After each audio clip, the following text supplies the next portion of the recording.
c'est Augustin, 6 ans. Il vient du nord de la France, mais aujourd'hui il est en Italie pour son bilan médical annuel à l'hôpital San Rafael de Milan. C'est ici, quand il était bébé, qu'il a reçu le traitement de thérapie génique qui lui a sauvé la vie. Un vrai miracle. À ses côtés, il y a Louis, son grand frère de 11 ans.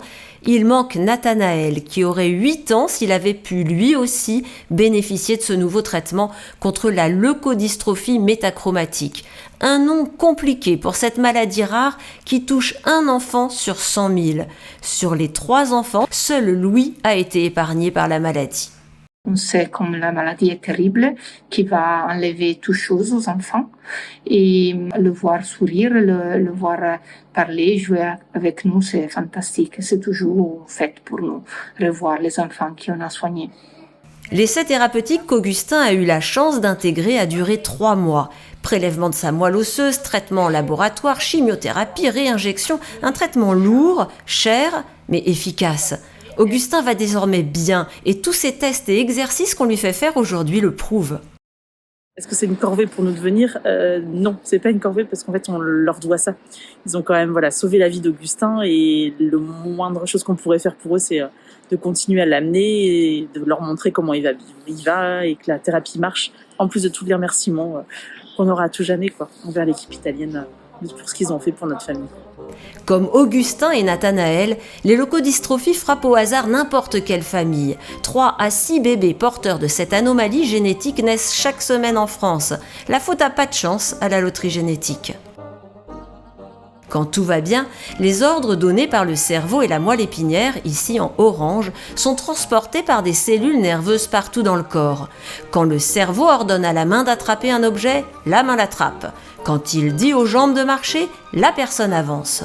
Ces cellules super puissantes, ce sont des neurones. Ils transmettent les informations sous forme de signaux électriques qui se déplacent ici en bleu. Pour cela, ils ont besoin de la myéline, la substance qui entoure les bras de ces neurones. La myéline est composée de plusieurs couches de graisse serrées les unes contre les autres. Dans le cas des leucodystrophies, à cause d'une anomalie génétique, la myéline est grignotée par d'autres cellules. Selon la zone détruite, l'influx nerveux ne passe plus, l'ordre n'arrive plus jusqu'à la main, l'œil, la jambe ou l'oreille, et le malade ne peut plus bouger, voir ou entendre. Progressivement, le corps entier se retrouve paralysé. La maladie touche des bébés, des enfants, des adultes. Il existe au moins 30 formes de leucodystrophie et presque aucun médicament pour stopper leur évolution. Pour un Augustin sauvé, combien d'enfants attendent encore un traitement ? ELA soutient les équipes de recherche partout dans le monde pour trouver les médicaments de demain. Les grands laboratoires ne s'intéressent pas assez à ces maladies rares, alors l'association est devenue le premier financeur privé de la recherche sur les leucodystrophies. Le traitement d'Augustin est désormais validé dans toute l'Europe. Prochaine étape, le proposer aux petits malades avant tout symptôme pour leur éviter des handicaps. À ELA, on rêve d'un dépistage à la naissance, comme ça se fait pour d'autres maladies. Et aussi, trouver des traitements aussi efficaces pour les autres formes de leucodystrophie.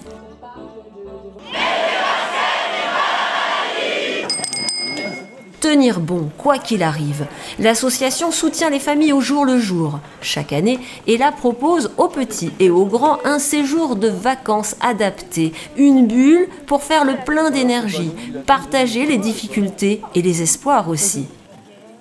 Je pense que ce partage est un moment très très important. Voilà, moi je mets l'idée du partage, de quelque chose, d'un moment, d'un temps qui est une parenthèse dans leur vie. Une piscine accessible en fauteuil roulant, c'est si rare.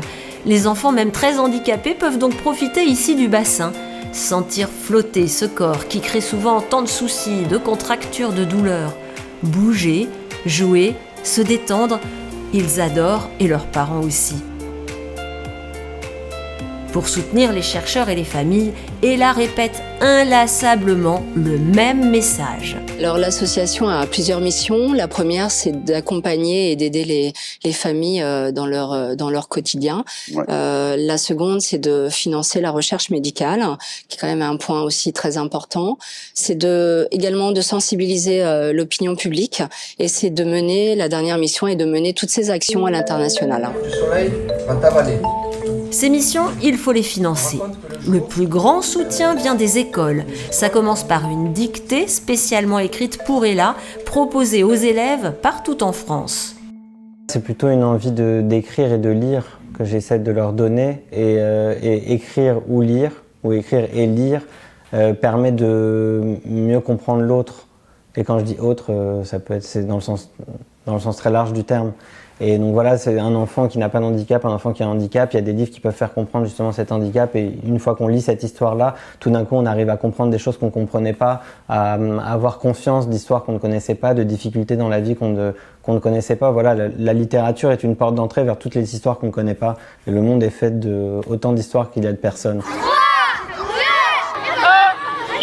Ensuite, les élèves chaussent leurs baskets. L'opération Ella, ça consiste pour les enfants à mettre leurs baskets pour battre la maladie. Pour ça, ils vont chercher des parrains et les parrains vont s'engager à leur verser une somme par tour de 50 centimes, mais ça peut être jusqu'à plusieurs euros. Et les enfants, le jour de l'opération Mettez Basket, ils viennent sur le stade et ils courent le maximum de tours possible pour apporter un maximum d'argent. La recherche, c'est d'abord les fonds publics, mais malheureusement, ils ne suffisent pas et on sait que nos chercheurs ont besoin de toujours plus d'argent. C'est le citoyen qui doit s'engager et qui doit permettre la récolte de ces fonds nécessaires à la recherche. J'ai même mis des baskets pour être en résonance avec le slogan de cette opération. Je veux encourager les enfants qui ont la leucodystrophie. Depuis un mois, on s'entraîne avec mon école pendant 15 minutes, on court le mardi et jeudi. Ça m'a donné de l'énergie pour les aider dans leur maladie et aider à la vaincre. Qui comptent sur nous pour qu'on les aide et qu'on récolte le plus d'argent possible pour eux. Et je suis très contente d'avoir couru pour leur donner courage et pour dire qu'ils sont plus forts que la maladie. Et là, c'est un projet qui est super fédérateur parce que les enfants, ils sont tous solidaires les uns avec les autres. Et ils ont vraiment envie d'aider des enfants qui sont en difficulté, donc des enfants et des adultes. Hein. Donc pour tout le projet d'école que ça entraîne et la solidarité, un immense mouvement de solidarité. Allez, on court, allez! Je suis engagé auprès de l'association Ella depuis une petite dizaine d'années. Officiellement, après officieusement, j'ai quelqu'un de ma famille qui est atteint de cette maladie. Donc j'y suis depuis très longtemps, mais j'ai profité de ma notoriété, mes médailles et mon image pour pouvoir mettre encore plus en avant l'association Ella au quotidien. Ils sont enthousiastes, ils ont préparé la course, ils ont cherché avec cœur beaucoup de parrains. Ils se sont entraînés pendant des semaines pour améliorer leur performance sportive, pour pouvoir récolter des fonds et donner. C'est la première fois qu'on est appelé pour participer à une opération Mettez Basket. Je suis vraiment touchée. C'est beaucoup d'émotions là, de voir tous ces enfants se mobiliser et courir pour les enfants qui ne le peuvent pas, qui n'ont pas eu de chance à la naissance. Et vraiment, ils peuvent être fiers d'eux. Venus de toute la France, des représentants de ces écoles, de ces collèges, de ces lycées engagés aux côtés d'Ella se retrouvent chaque année au printemps pour le prix ambassadeur. On vient de Poligny, dans le Jura. Prof de PS du collège Jean-Philippe Rameau. Je suis enseignante dans le premier degré dans les Yvelines. Je suis enseignante à l'école Notre-Dame-des-Vallons à Vaugneray. Je suis enseignant en EPS, responsable du projet là au collège de Sartrouville. Et j'accompagne ma petite élève Chiara. Alice a été élue ambassadrice Ella. En 5e, on a fait la dictée aussi. Voilà, on essaye de s'investir tant qu'on peut. C'est hyper émouvant pour nous de voir tout cet élan de générosité. Cette cérémonie célèbre la force de la solidarité, de l'engagement et du dépassement de soi. Un coup de chapeau de l'association qui veut dire « Merci de vous engager pour les enfants malades. On a vraiment besoin de vous tous. » Oui, Paris 2024 soutient complètement cette opération Mettez Basket. Depuis le début, on a cette conviction que le sport aujourd'hui est un outil formidable pour la santé de tous les âges d'ailleurs. À tous les âges de la vie, il faut faire du sport. Et voilà, moi je trouve vraiment cette opération formidable. Non seulement elle est très utile, elle est très impactante, et en plus elle est ludique. Il faut qu'on s'aide, il faut que tout le monde aide les autres. Donc bravo à vous, bravo d'être là, bravo de faire tout ce que vous faites, et comprenez bien que tout ça est utile. Et pour la vie, pour un individu, pendant son parcours, dans sa vie, c'est important d'être utile. Bravo, vous commencez bien. L'objectif pour nous, de toute façon, c'est de s'améliorer. Donc on va essayer pour les JO 2024, essayer d'aller choper quoi, le million d'élèves et le milliard. Et le milliard de pas. Et j'espère qu'on aura une médaille. Et une médaille d'or, quoi. Avec Mettez Basket en entreprise, les adultes aussi s'activent pour rassembler des fonds, encouragés par les parrains d'Ella. Des élèves et des équipes encadrantes dans les établissements scolaires, leurs parents, leurs amis qui les soutiennent, des salariés dans les entreprises, des parrains, des sportifs, artistes, écrivains, et puis bien sûr les équipes de chercheurs, les médecins, les infirmières, les rééducateurs. Ça fait du monde. Avec tant d'énergie, c'est sûr, on va y arriver. La grande famille d'Ella ouvre les bras à tous ceux et celles qui veulent se rendre utiles, prêts à s'engager aussi longtemps qu'il le faudra, jusqu'à battre la maladie. Mettez basket et bas la maladie. Mettez basket et bas la maladie. Mettez basket et bas la maladie. Mettez basket et bas la maladie. On met les baskets, on laisse la maladie sur place et go!